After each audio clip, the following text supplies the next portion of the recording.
According to Don King's promotions, they have received an official request from Jake Paul over the course of the weekend for their fighter, Noel McCallan, to take step-aside money when it comes to his rematch and challenging the current WBC cruiserweight champion in Badou Jack.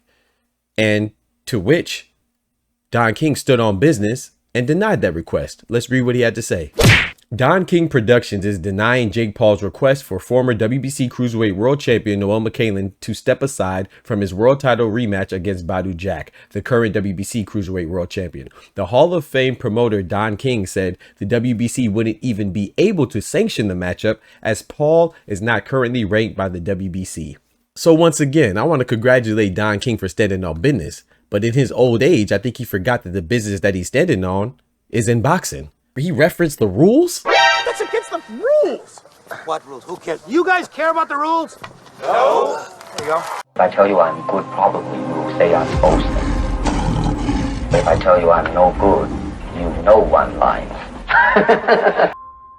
Yo, what's good, Boxing Talk family? Welcome back to your favorite boxing news channel, Dr. Boxing Talk. We are back for another YouTube video. Banger, man. Yes, sir. Yes, ma'am. I know what time it is. A doctor's in the house, man. So check this out. But before we do, let's go ahead and smack that like button together. Appreciate it. Now let's get to the news at hand. So as you saw in the intro, Don King Productions, they released a statement saying that, hey, man, we received an official request from Jake Paul to challenge Badou Jack, who's the current WBC champion, for his cruiserweight title. And we're saying, I'm not going, because we want our fighter, who we're going to stand behind, Noel McCallan, who was a former champion, who was actually declared the champion at recess. He had to step down, and Badou Jack, who was a previous champion at recess, was actually elevated back up. He had his title opportunity, or to get his title again or get it back opportunity, on the undercard of, was that the William Skull and Canelo fight? I think it was. It was on the undercard of that fight in May. And, they fought to a controversial decision to where Badou Jack was able to retain his title. He was a victor. I didn't have a problem with the decision. I thought it was a close fight. I see how, if you're a Noel McCallan fan, or if you're a root for Noel McCallan, that you could have thought he won. That's cool. It was a close fight, but I was comfortable with Badou Jack winning. Anyway, they have ordered an immediate rematch for that fight, right? And so Jake Paul, after beating Julio Cesar Chavez Jr., the guy off a 10-year crack binge, out of rehabilitation, and just was a victim of deportation, that was Jake Paul's last opponent. But somehow that was good enough for him to be ranked by the WBA as the number 14 fighter, right? Which is crazy, right? But Badou Jack obviously is not a WBA champion. That'd be Gilberto Zurdo Ramirez, right? Who coincidentally fought on the undercard of Jake Paul. So that's what Don King is talking about. He's like, the WBC does not have Jake Paul in their current rankings. And I'm going to attest to that by showing you these rankings right here. Boom. Yeah, you see, Jake Paul's not in the WBC. And then if you don't believe that, check this out right here. This is the official WBC rankings.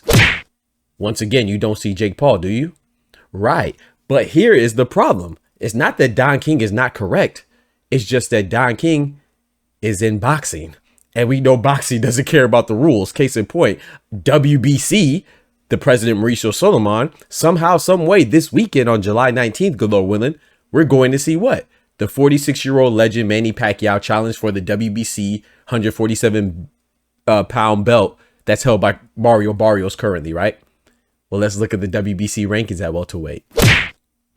Wow. We don't see Manny Pacquiao's name, do we? That's crazy, right?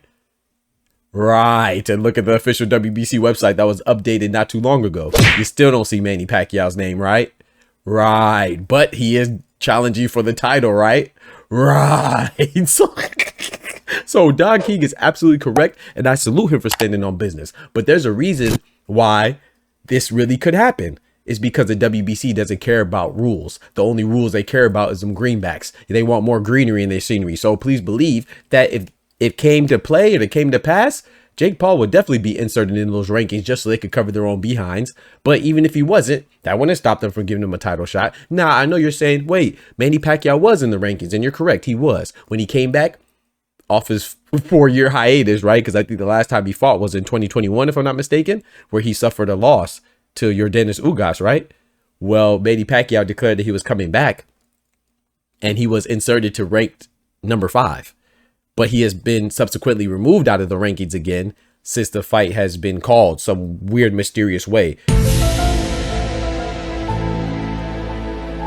Right? And so that would lead people that pay attention to boxing like myself to believe that some type of protocol is not being adhered to. And some people are speculating that it might be the doping protocol. It might be that he's not getting any tests or any screening for VADA or whatever doping agency of their choice. So that could be a reason why you would be removed out the rankings or not included in it. I'm not making any allegations. I'm just telling you the facts as I see them, you know. And so I'm not saying that that's why he was removed out of the rankings, but he was in fact in the rankings at number 5. And then he is removed out of the rankings now. He has been removed for a while, for quite some time. So I don't know why, but that is a possibility. Unfortunately, those are the facts. Do I think Manny Pacquiao's a dirty fighter? I hope not. But it is a possibility. He is 46 years old, and we have been seeing a lot of people pop dirty as of late. So it would behoove fighters to prioritize their welfare and dot their I's and cross their T's. Because we just saw Imam Katayev pop dirty. We just saw Francisco Rodriguez Jr. pop dirty, and we just seen Jaime Munguia pop dirty not too long ago. So we want to be careful, right? So I'm not accusing anybody of being dirty, but I am saying that everybody needs to be taking these tests to make sure that they're not, including fighters like Mario Barrios, who's also fighting, like Manny Pacquiao, like Fumulele Cafu, like Juan Francisco, Bam Rodriguez, like Saul Canelo Alvarez, like Terrence Crawford. Everybody needs to be taking tests just to ensure that everybody's clean. I'm not blaming anybody. I'm just saying let's be careful here, because history is showing us that, man, we really need these tests because some people are down and dirty cheaters. You feel me? We do not let people who are on the juice discuss real athletes. That's all. So, yeah, I just think that is crazy, man. Shout out to Don King. I think Don King means well. And if you notice in the intro, I got to salute the IBF and President Daryl People, excuse me. I didn't include the IBF on that little graphic at the beginning, right? When I was referencing the rules, right? That wasn't coincidental. I left the IBF out intentionally because out of all the sanctioning bodies, say whatever you want about them, they have been the most responsible when it comes to adhering to their own rules. They've been the most accountable lately, right? Even when we get fighters that we may not want to see because we haven't heard of them, they have a lack of familiarity, like a William Skull. Well, they still gave him opportunity because he earned it through merit through the rankings. He was an undefeated champion in the IBF. So that's why he got a shot at Canelo, and that was for undisputed, right? Michael Eifert, another mandatory that was called for the light heavyweight division. He had to take step aside of money for the Bivol and Beterbiev fight, right?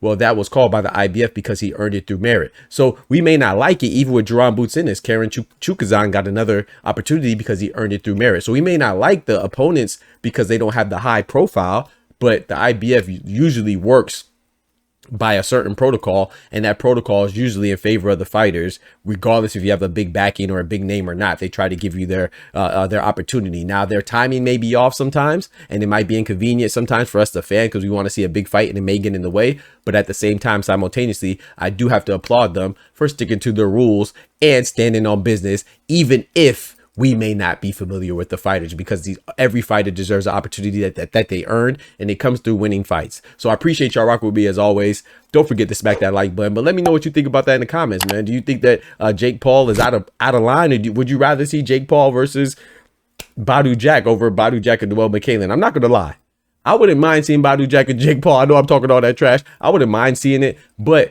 I think that Don King did the right thing, and if the rematch was at play, then let Noel McCain get his other shot. But as far as me being interested in that particular rematch, I'm not too interested in it because I don't really think that it was a injustice served in the first place. I thought Badou Jack won. So y'all let me know what y'all think about that. Like I said, once again, smack that like button for your boy. But most importantly, remember, with God, we can do anything. Without God, we're nothing. The doctor's out. Peace. One time for Don King.